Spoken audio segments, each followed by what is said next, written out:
think, one of the things that that we really want to kind of notice in our situation right now, with the world situation, the 2012 prophecy, the earth changes, certainly in a worldwide sense, things are what I call falling apart at the seams right now, and it's going to continue doing that.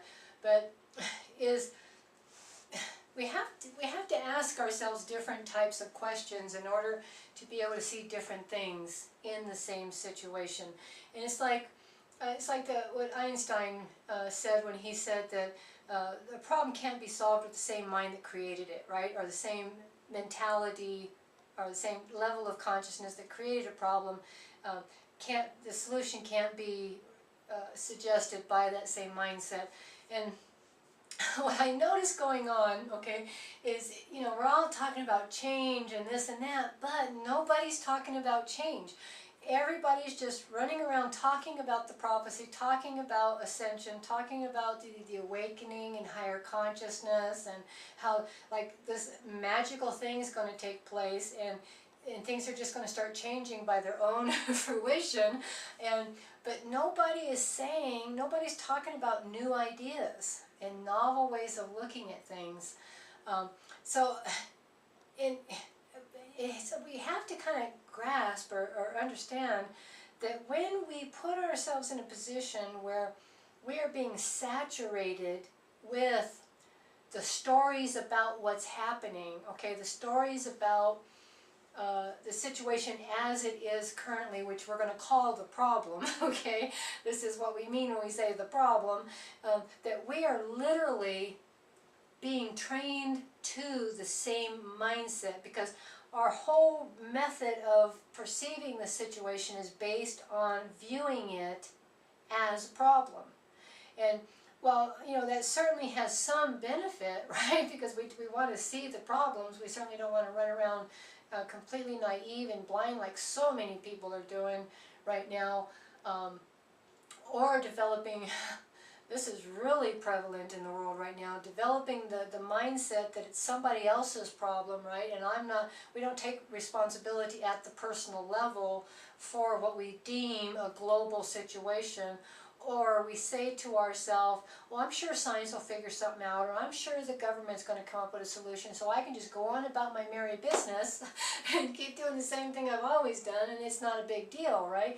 But it's really about taking responsibility at the personal level to embody the level of consciousness that is the solution, or that is the alternative idea that we need to come up with in order to usher in and help co-create the change, as opposed to just sitting here and letting stuff happen to us, right? And that's kind of like the victim mentality that just sits here and takes it, right? Because we're convinced that either we can't do anything about it, or we don't have the creative ability, the creativity, the mind that can come up with brand new ideas and think for ourselves to develop brand new ideas.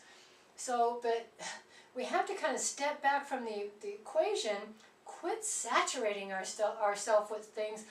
I mean, once we kind of get an idea of what's going on, and once we kind of get an idea of what the prophecy is, which, I mean, we can see it happening, it's not like it's, it takes a rocket scientist to figure it out, we can say to ourselves, okay, if this isn't the answer, right, because clearly we're killing the planet, and I hate, okay, let's back up.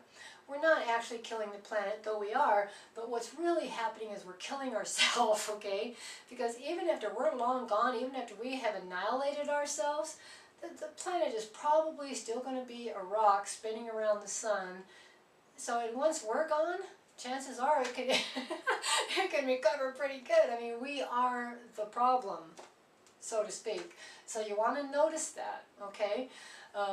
But we have to kind of step back from the equation and say to ourselves, okay, if this isn't the idea, I don't want to be saturated with that and saturated with the problem and trained to the mindset of the problem, so I have a sense of hopelessness, and at a psychological level that probably makes me even more likely to behave in ways that creates the problem. Instead, we say, okay, what is the answer? What model or paradigm for living life, if we imagined it, created it fully in detailed form, and then used it creatively to make something, right, and applied it at the practical level, would be the solution, would be the alternative problem that would be nature friendly and earth friendly, and that would be able to allow nature to restore itself and heal, and would allow us to get along, right? And everybody not running around trying to beat everybody else up and take their stuff, you know? It's like, how could we implement a brand new way of looking at things into our daily lifestyle, where we become the change, we demonstrate the idea by becoming it, and that's what actually infuses the field, so to speak. Because the other idea that's out there that is a great idea, actually, but unfortunately it's not being done very well, is the 100 monkey theory, the idea that if enough people with enough consciousness get on board with the same type of idea, that we can literally shift things just through a form of it's like the tipping scale, right? Where so many people get on board and a natural shift takes place at the instinctual level, so to speak, and it just kind of like brings the other people along, you might say.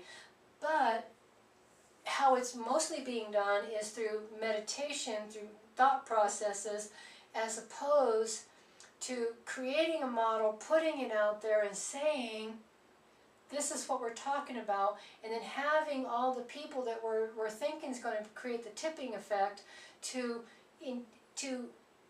manifest that model, to bring that model into their daily life, practice it, change their lifestyle, to demonstrate it, to actually be the change, live out of the new model, the new paradigm for doing things, as a means of full body consciousness that is doing it, instead of just sitting back, meditating and thinking about it, and infusing the field maybe with the thought process that no action is ever taken on. Because what really creates an effect is action, right? A thought that no action is taken on doesn't really do a whole lot.